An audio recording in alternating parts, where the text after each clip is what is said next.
Good morning मित्रांनो. आजच्या लेक्चरमध्ये आपण जमीन महसूल धोरण हा मुद्दा अभ्यासणार आहोत. आपला जो मूळ टॉपिक आहे तो आहे ब्रिटिश सत्तेचे भारतावरील परिणाम. हा टॉपिक आपल्याला 3 मुद्द्यांच्या आधारे अभ्यासायचा आहे. पहिला मुद्दा प्रशासकीय संघटन व घटनात्मक विकास, जो आपला अभ्यासून झालेला आहे. त्यानंतर आज आपण जमीन महसूल धोरण हा दुसरा मुद्दा अभ्यासणार आहोत आणि यानंतरच्या लेक्चरमध्ये आपल्याला सामाजिक आर्थिक परिणाम हा तिसरा मुद्दा अभ्यासायचा आहे. आता आपण कोणता टॉपिक अभ्यासत आहोत हे मी पुन्हा सांगण्याचे कारण हे की प्रत्येक लेक्चर ऐकताना तुम्हाला हे लक्षात ठेवायचं आहे की आपला मूळ टॉपिक कोणता, आपण कोणता मुद्दा आज अभ्यासणार आहोत, उद्याच्या लेक्चरमध्ये आपण कोणता मुद्दा अभ्यासणार आहोत. कारण की तुम्ही नुसतं लेक्चर बघत गेले तर घटनांची लिंक तुम्हाला तयार करता येणार नाही. ठीक आहे. आणि त्यामुळे ज्या प्रकारे विषयाचं आकलन व्हायला पाहिजे त्या प्रकारे विषयाचं आकलन तुमचं झालेलं नसेल. आणि मी तुम्हाला आधीच सांगितलेलं आहे की आपल्याला पाठांतर तर करायचंच आहे, मात्र विषय समजून. कारण की विषय समजून जर आपण पाठांतर केलं तर आपला एक प्रकारचा एक अनालिटिकल स्टडी होतो आणि त्यामुळे एमपीएससी चे बरेच क्वेश्चन आपल्याला अंदाजाने सॉल्व्ह करता येतात. ठीक आहे. तर आज आपण आपला जो मूळ टॉपिक आहे ब्रिटिश सत्तेचे भारतावरील परिणाम यामधील दुसरा मुद्दा अभ्यासणार आहोत, जमीन महसूल धोरण. आता लक्षात घ्या मित्रांनो, हे जमीन महसूल धोरण कसे ठरवण्यात आले आणि हे ठरवण्यामागे कारण काय होते आणि मग याचे भारतावर परिणाम काय झाले इथे आपल्याला लक्षात घ्यायचं आहे. तर मित्रांनो, या आधीच्या लेक्चरमध्ये आपण अभ्यासलेला आहे की ब्रिटिशांना भारतात महसूल गोळा करण्याचा अधिकार मिळाला होता. तो अधिकार बंगालमध्ये सर्वात प्रथम मिळाला होता.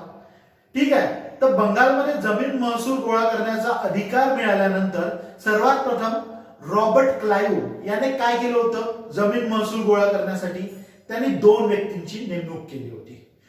त्यांच्या नावाचा उल्लेख सुद्धा या आधी आलेला आहे. राजा सितार ब्राय आणि मोहम्मद रजा खान ही ती 2 व्यक्ती होते. म्हणजेच लक्षात घ्या, रॉबर्ट क्लाइव्ह याला जेव्हा बंगालमधून महसूल गोळा करण्याचे अधिकार मिळाले त्यांनी जुन्या पद्धतीनुसार जो महसूल आकारला जात होता तीच पद्धत चालू ठेवली आणि फक्त 2 व्यक्तींची नेमणूक केली, जेणेकरून ते महसूल गोळा करून कोणाला देतील, ईस्ट इंडिया कंपनीला देतील. मात्र पुढे जसजशी ब्रिटिशांची सत्तेवरती पकड मजबूत होत गेली तसतसा ब्रिटिशांनी इथल्या जमीन महसूल धोरणात बदल केला. आणि हा बदल करण्यामागचे कारण काय होते हे समजून घ्या. त्या काळात राज्याला मिळणारा उत्पन्नाचा मुख्य स्रोत म्हणजे जमीन महसूल हा होता. जमीन महसूल म्हणजे शेतीवरील कर, सरळ सरळ. ठीक आहे. तर त्या काळात राज्याच्या उत्पन्नाचा जो मुख्य स्रोत होता तो शेतीवरील कर म्हणजे जमीन महसूल होता.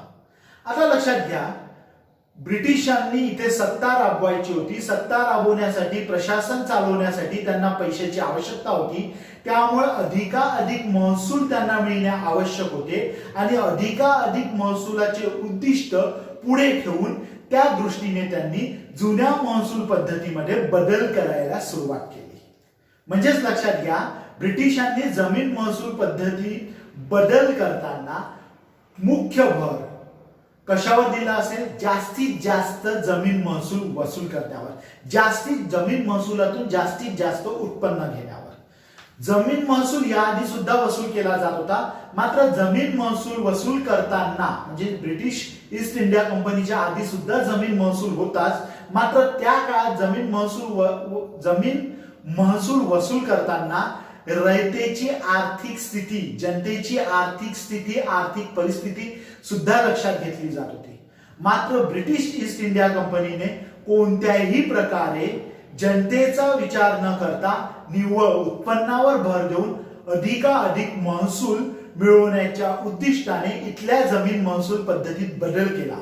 तर हा जमीन महसूल पद्धतीत बदल कसा होत गेला हे आपल्याला या मुद्द्यामध्ये अभ्यासायचं आहे. ब्रिटिशांनी आता भारतात ज्या जमीन महसूल पद्धती आणल्या त्या जमीन महसूल पद्धतीत आपण अभ्यासणारच आहोत. मात्र मग ब्रिटिश ईस्ट इंडिया कंपनीच्या आधी भारतातील जमीन महसुलाची पद्धत कशी होती हे सुद्धा आपण थोडक्यात जाणून घेऊया. तर लक्षात घ्या मित्रांनो, भारतात वेगवेगळ्या जमीन महसूल पद्धती अस्तित्वात होत्या. मात्र त्या काळात भारतात जी प्रमुख सत्ता होती मुघल सत्ता, तर मुघल सत्तेच्या अधिपत्याखाली असलेल्या प्रदेशातील जमीन महसूल पद्धती कशी होती ही आपण प्रामुख्याने जाणून घेऊया. तर मुघल काळात जमिनीची मालकी राजाकडे सुद्धा नव्हती आणि त्याचप्रमाणे शेतकऱ्यांकडे सुद्धा नव्हती. लक्षात आलं का? मुघल काळात भारतात महसुलाची पद्धती कशी होती? भारतात महसुलाच्या वेगवेगळ्या पद्धती अस्तित्वात होत्या, मात्र बराचसा प्रदेश मुघलांच्या अधिपत्याखाली असल्यामुळे मुघल प्रदेशात कशी जमीन महसूल पद्धती होती हे आपण जाणून घेत आहोत. ठीक आहे. तर भारतात जमीन ही ना राजाच्या मालकीची समजली जात ना शेतकऱ्यांच्या मालकीची समजली जात. जमिनीची मालकी ही कुठेतरी गावाची असायची.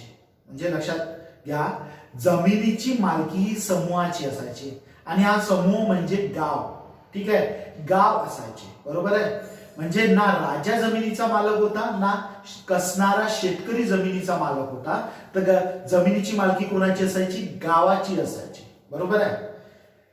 शेतकरी राजाच्या वतीने या जमिनीवर शेती कसत, त्यातून उत्पन्न घेत आणि उत्पन्नातला काही हिस्सा राजाला दिला जात. बरोबर आहे. म्हणजे राजाला जमिनीतून महसूल जात होता, जमिनीवरचा महसूल जात होता. कोण देत होते? शेतकरी का बरं देत होते? कारण की ते जमीन कसत होते. तर जमीन कसल्यानंतर त्यातून मिळालेल्या उत्पन्नातील काही हिस्सा राजाला दिला जात. मात्र राजा हा सुद्धा जमिनीचा मालक नव्हता आणि जमीन कसणारे शेतकरी सुद्धा जमिनीचे मालक नव्हते. तर जमिनीची मालकी कोणाकडे असायची? गावाकडे. ठीक आहे. त्यानंतर जमीनदार, सरंजामदार, वतनदार यांची भूमिका काय होती ते लक्षात घ्या. जमीनदारांकडे सुद्धा जमिनीची मालकी नसायची, सरंजामदाराकडे सुद्धा जमिनीची मालकी नसायची. तर ते फक्त राजा आणि जे शेतकरी, जे जमीन कसणार आहे यांच्यामध्ये फक्त मध्यस्थ असायचे. लक्षात घ्या, जमीनदाराची भूमिका काय होती. जमीनदार फक्त एक मध्यस्थ होते. ते जमिनीचे मालक होते का? नाही. शेतकऱ्यांकडून ते जमीन महसूल वसूल करायचे, त्यातला काही हिस्सा स्वतःकडे ठेवायचे आणि उरलेला बराचसा हिस्सा कोणाला द्यायचे? राजाला. म्हणजेच त्या काळातील महसूल व्यवस्था कशी होती लक्षात घ्या. जमिनीची मालकी ना राजाची होती, ना कोणत्याही जमीनदाराची, सरंजामदाराची होती, ना शेतकऱ्याची होती. तर जमिनीची मालकी समूहाची म्हणजे गावाची होती. ठीक आहे. सामूहिक मालकी होती. शेतकरी शेती कसत, जमीनदार शेतकऱ्यांकडून शेतसारा वसूल करत, त्यातला काही हिस्सा स्वतःकडे ठेवत आणि बराचसा हिस्सा कोणाला देत? राजाला. म्हणजे राजाला महसूल मिळत होता, तो महसूल शेतकरी देत होते आणि जमीनदार फक्त हे महसूल करणारे एक मध्यस्थ होते. ही व्यवस्था होती मुघल सत्तेच्या काळात. आता लक्षात घ्या, या व्यवस्थेमध्ये बदल कसा होत गेला. ब्रिटिशांना जेव्हा जमीन महसुलाचा अधिकार मिळाला, बंगालमध्ये तो मिळाला होता, आपण बघितलं कोणत्या लढाईने? बक्सार लढाईनंतर. तर रॉबर्ट क्लाइव्हने काय केले? रॉबर्ट क्लाइव्हने फक्त आपले स्वतःचे मध्यस्थ नेमले. कशासाठी? जमीन महसूल वसूल करण्यासाठी.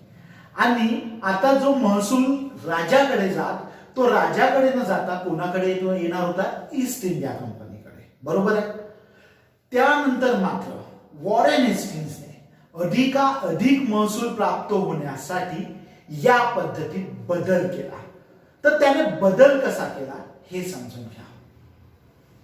वॉरेन हेस्टिंग्सने इथल्या महसूल पद्धतीचा अभ्यास केला आणि त्याच्या लक्षात आले की जे जमीनदार आहे हे एक फक्त मध्यस्थ आहे आणि त्यांच्याकडे जमिनीची मालकी नाही. त्याचं हे जे गृहीतक होतं, त्याचं हे जे सपोजिशन होतं, हे बरोबर होतं की चुकीचं होतं? बरोबर होतं.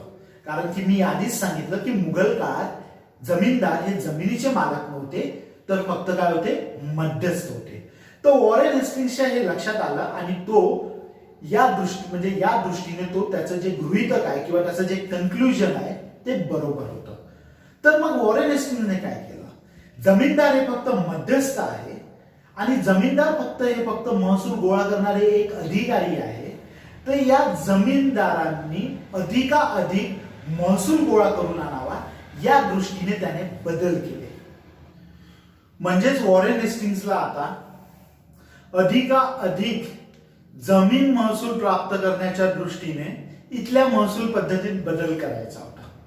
आणि मग त्या दृष्टीने त्याने काय केले ते लक्षात घ्या. त्याने सर्वाधिक बोली लावणाऱ्या जमीनदारांना महसूल गोळा करण्याचे अधिकार देण्याचे ठरवले. म्हणजे लक्षात घ्या, वॉरेन हेस्टिंग्सने आधी आपलं हे गृहीतक काढलं की जमीनदार हे जमिनीचे मालक नाही. त्यामुळे जमीनदार हे जमिनीचे मालक नसल्यामुळे आणि ते फक्त एक महसूल गोळा करणारे मध्यस्थ असल्यामुळे अधिक महसूल जो गोळा करेल त्याला महसूल गोळा करण्याचे अधिकार द्यावे हे वॉरेन हेस्टिंग्सने ठरवले. त्यासाठी त्याने लिलाव पद्धत आणली आणि या लिलाव पद्धतीनुसार अधिक महसूल गोळा करण्याची जो शाश्वती देईल, म्हणजे अधिक महसूल गोळा करून मी आणेल अशी जो बोली लावेल त्याला जमीन महसूल गोळा करण्याचे अधिकार मिळणार होते. म्हणजेच तो जमीनदार म्हणून काम करणार होता. आलंय का लक्षात? लक्षात घ्या, आधी काय होतं की जमीनदारी ही परंपरागत होती. म्हणजे पिढ्यानपिढ्या एकाला जमीनदारी मिळत होती. मात्र तो जमीनदार होता, मात्र जमिनीचा मालक होता का? नाही. तर तो फक्त काय गोळा करायचा? महसूल गोळा करायचा. तो वॉरेन हेस्टिंग्सला आता महसूल वाढवायचा होता, तर त्याचे लक्ष कोणाकडे गेले? जमीनदाराकडे. त्याच्या लक्षात आले की जमीनदार हे जमिनीचे मालक नाही आणि त्यामुळे यांना बाजूला केले तरी हरकत नाही. आणि त्याने मग काय आणली? लिलाव पद्धत आणली. आणि या लिलाव पद्धतीद्वारे त्याने काय घोषित केले की जो जास्त बोली लावेल, कशासाठी? महसूल गोळा करण्याची जो जास्त बोली लावेल, म्हणजे म्हणेल की मी इतका महसूल आणून देईल, तर त्याला जमीनदारीचे काय मिळतील? अधिकार मिळतील. म्हणजेच पुढे महसूल गोळा करण्याचा अधिकार कोणाला मिळेल? जास्त बोली लावणाऱ्याला. असे कोणी जाहीर केले? वॉरेन हेस्टिंग्सने. आणि त्यासाठी त्याने जी पद्धत अवलंबली ती पद्धत म्हणजे कोणती? लिलाव पद्धत.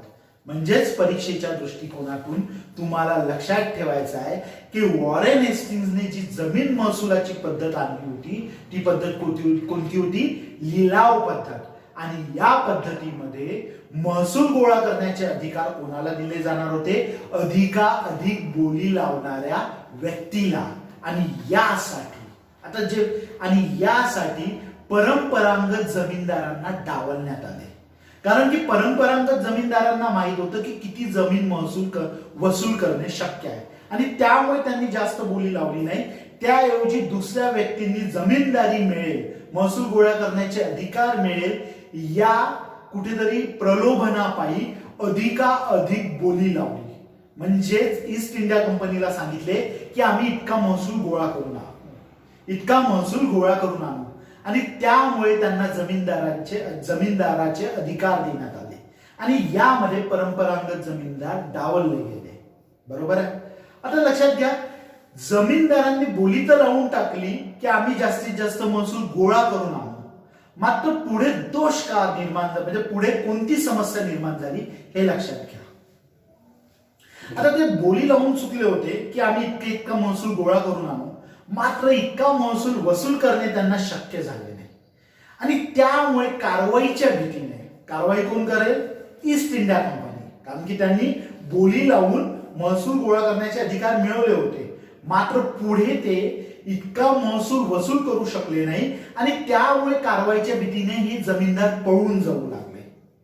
म्हणजेच काय झालं, या आधी जितका महसूल येत होता तोही नाही आला आणि वाढण्याची तर शक्यता राहिलीच नाही. आणि त्यामुळे वॉरेन हेस्टिंग्सची ही लिलाव पद्धत अपयशी ठरली. म्हणून त्याने पुढे, म्हणजे ही जी लिलाव पद्धत होती ही पंचवार्षिक पद्धत म्हणून ओळखली जाते. कारण की जो जास्त बोली लावेल त्याला 5 वर्षासाठी महसूल गोळा करण्याचा अधिकार दिला जातो. मात्र ही पद्धत अपयशी ठरल्यामुळे वॉरेन हेस्टिंग्सने मग पुढे यात बदल केला आणि त्याऐवजी वार्षिक बंदोबस्ताची पद्धत आणली. त्याद्वारे त्याने लिलाव पद्धतच सुरू ठेवली. मात्र आता महसूल जो जास्त बोली लावेल त्याला महसूल गोळा करण्याचे अधिकार किती दिवसासाठी दिले जाणार होते? 1 वर्षासाठी. याआधी किती वर्षासाठी दिले गेले? 5 वर्षासाठी.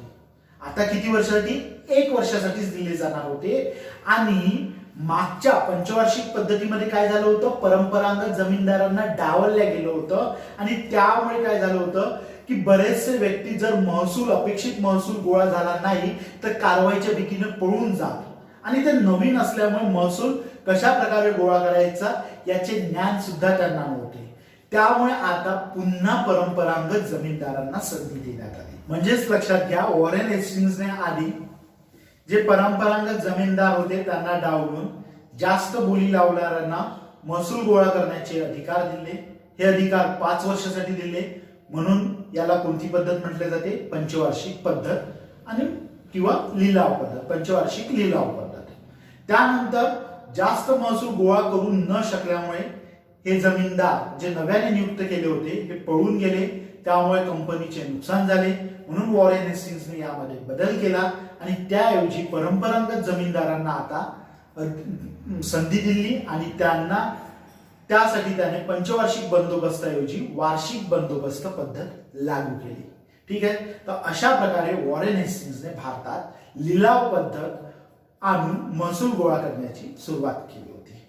आता लक्षात घ्या, वार्षिक पद्धत लागू झाल्यानंतर सुद्धा समस्या तीच होती की जास्तीत जास्त बोली लावल्या जात, मात्र तितका महसूल गोळा होत नसत आणि त्यामुळे कंपनीला महसुलामध्ये फटका बसू लागला.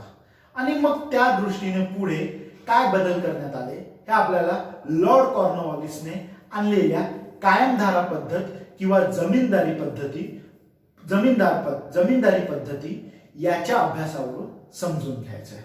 तर आपल्याला जी नवीन पुढची पद्धत जी अभ्यासायची आहे, वॉरेन हेस्टिंग्स नंतर जी आली, कुणी आणली, लॉर्ड कॉर्नवॉलिसने, ती पद्धत आहे जमीनदारी पद्धत किंवा कायमधारा पद्धत.